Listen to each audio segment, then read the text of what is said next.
Welcome to Policy on Demand. I'm Kristin Bohl. The evolving tax, tariff, and regulatory environment in the United States has been a hot topic, but we want to get the view from outside our borders. Trade is a global issue, and regardless of where a company sits, the uncertainty is unsettling. Joining me to get into the global perspective are Frank Debets and John O'Loughlin. Welcome, gentlemen. Thanks for having us. We are here today at PwC's Global Transfer Pricing, Trade, and Indirect Tax Conference in Prague. So far, it's been an amazing conference. I'm so glad you guys are here to talk about a topic that's very hot and relevant for the conference. So I'm going to start off. We tend to focus, gentlemen, on trade and tariff policy from a very U.S. perspective. And I'm keen to get the perspective, as I said, from outside of our borders. So Frank, I'm going to start with you. What's the prevailing point of view on trade and tariffs from the APAC perspective? Thanks, Kristin. I think prevailing kind of assumes that there is a single view, which I don't think there is. There's a wide variety of governments and countries around the Asia Pacific. There is, I think, a consensus that everybody is shocked and surprised by the fact that the US has changed its policies, its trade policies, to the extent that it has, and that wasn't expected.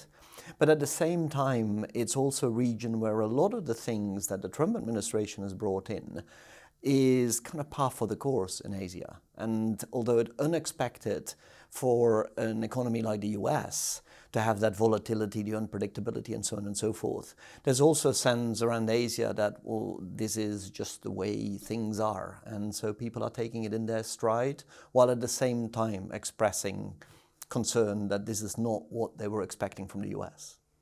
Very interesting. I want to put the same question to you, John. Is it par for the course in the EU?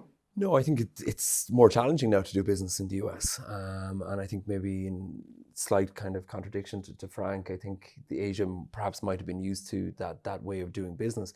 In Europe, we're not. We're used to deregulation, we're used to liberalization of trade, and certainly everything that is going on with the US is counter to that. It goes against decades of principles of liberalization, and companies are struggling. I think there's an element of calmness the second half of the year, whereas it was a very noisy first half of the year.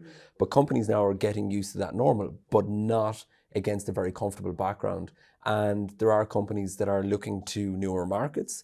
There are companies that are struggling with margin in terms of how they earn and deliver product into the US. So I think a very different landscape when you look geographically across the globe when doing business with the US. Thanks. That's great to get two different, very, very different perspectives on that. John, I'm going to come to you with this one. I want to pivot a little bit and just talk more, double click on the impact on companies. How are companies that are headquartered in the EU being impacted? What measures are they taking and where are they finding success? That assumes that there are levers to be pulled in terms of deleveraging from the impact of the tariffs. And in certain cases there are. First half of the year, companies looked at short-term measures. They looked at stockpiling, getting stock into the US before the imposition of tariffs. That was very much a short-term measure, very much now in the rearview mirror. Whereas today, it's very much looking at the medium to long term. And companies have certain levers. So in the case of classification, are your products within the scope of these new tariffs? Are there available exemptions? In the case of origin, it's looking at the supply chain. Where are my products manufactured? What origin are attributed to those products, and then the associated tariff rate. But more and more, really, the biggest game in town in terms of companies looking to deleverage from the impact of tariffs is looking around the valuation, debundling from a transfer pricing perspective, and also looking for sale for export, where you have a chain of sales in a transaction. So very much companies, from a tax perspective, are looking at those levers. Obviously, outside of tax, you have supply chain decisions where manufacturing takes place. You've also sales decisions where you are going to sell into various different markets. Is the US now a market of choice, or do you diversify? And let's put a positive spin on it. The competitive nature. Certainly, if you're impacted, but your competitor is more impacted, does it give you a competitive advantage? So let's end on a positive note that there are companies out there that are taking advantage of these tariffs vis-a-vis their competitors and actually selling more product and seeing it as an opportunity to sell more product into the US. I love the positive note. Frank, can you give me a positive note from the APAC perspective? Probably. I think the perspective is a little bit different. I mean, clearly Asia is still the factory of the world for many, many products. And quite a few of those products find their way to the US and they're impacted. But at the same time, if you look at companies around Asia, it tends to be a relatively small part of their business, and actually increasingly, should I say increasingly small, decreasingly large. And so their focus has been on Asia for Asia. The growth markets are around China, India, Southeast Asia, maybe the Middle East. And so one of the things that you see companies do is to find success in other markets. And that has been a real notable change. There are still quite a few companies that sit there and think, well, what can we do? And so they've taken a wait and see rather than a see and do approach. And we've been trying to get that message across to say, well, wait for what? This is it. Like, it's not going to change even with the change in administration in the US. This is the new reality. And so companies are slowly but surely getting to that point where they're saying, well, if we are going to have difficulty trading with the US, let's look at other options. Let's look at the growth markets, and particularly when you look at profitability. So why do a lot of traders, even small companies in Asia, look to the US or the European markets? Because that's where the money is, that's where the profit is. And if you change that landscape, then you force them to start thinking about, well, where could our growth be in the next 5, 10 years? And so they do find those options, and you even see it across all of Asia. It's been reported for China, saying even though their sales to the US dropped, but their overall sales to the rest of the world have gone up. Actually, if you did that same analysis for other territories, you'd get quite a similar message. And I think if you look back at the Trump 1 administration, where trade to and out of the US dropped, but global trade kept growing, I reckon the same thing is happening again, and we're going to have to wait a few years to see those stats. So that's kind of a positive message, because it's something that companies should be doing anyway. It's just been putting in the fast lane. So some silver lining for companies. It sounds like they're finding a way to be resilient in a moment of great uncertainty. So gentlemen, as I said, we're at this great conference with PwC. We've brought together both PwC professionals and clients across transfer pricing, trade, and indirect tax. It's the first time we've done that. First time we've brought all three of those disciplines together. And we're doing that because our clients are finding it increasingly necessary to solve for tariffs in collaboration between tax and transfer pricing along with trade.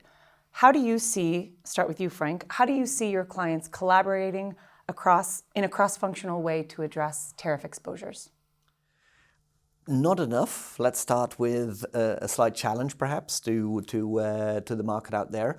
I think the awareness is now there. And I have said to clients before, look, we've told you this. I mean, it's not new from a trade perspective what the options are. The solutions have been around for 20 years. Like, it's just that they might have been less relevant. So I think we're still quite new in this journey. And so TP professionals, even indirect tax professionals, of which there are fewer in Asia, particularly the TP professionals, are trying to get their head around what should we be doing, what can we be doing. Previously, it might have been possible to say, well, that's not my space. I have a job to do, and my colleagues that deal with customs, they can do their job on the back of what I do. And now suddenly the message is, well, maybe they can't do their job on the back of what you do. And that is requiring them to open their minds and spend the time to learn. And we see that happen when you start looking at how are they collaborating to create advantage for businesses. That's still a struggle. And so we talked about the silver lining a little bit earlier. It's not an easy silver lining, but with every company that gets it right and builds a bit of success, others are starting to feel emboldened or at least encouraged that this is not all bad news, but it requires quite a mindset change for different departments to work together. Absolutely. Well, John, are you seeing anything different, or are you seeing greater cross-functional collaboration for companies? Yeah, I think, exactly what Frank, just echo what Frank had said, and I think the importance of that cross-functional collaboration is so important. If you just focus on tax alone, the intersection between transfer pricing, trade, and or even corporate income tax is so critical in any planning that's going on. And then you take in the operational aspects within an organization as well. I suppose as we support our clients in solving for these important matters, we're trying to go collectively, within the PwC firm, bring the best expertise to our clients' problems. But we also encourage our clients to do the same, and that they're bringing their respective disciplines together in a room to solve for their problems, because there's no point having one discipline looking at this in isolation of others. So I think the importance of end-to-end, if you use that phrase, end-to-end collaboration within an organization, both from a tax but also more broadly cross-functionally within an organization, is absolutely critical. And I think we're seeing that change happening. And I think we're seeing it in organizations where there's a realization that this must be the case, rather than fighting an uphill battle, which would have been the case in the earlier part of our careers, where you really struggle to get those parties in the same room at the same time. Now it's seen as an imperative and seen as a given. Well, thank you both for your insights on a topic that we are going to be following very closely after this conference is finished. Delighted to be here. Thanks for having us. It's great to be in demand. And thank you for joining us. Access other conversations from this conference in Prague through a link in the description of this episode. Thank you for watching, and take care.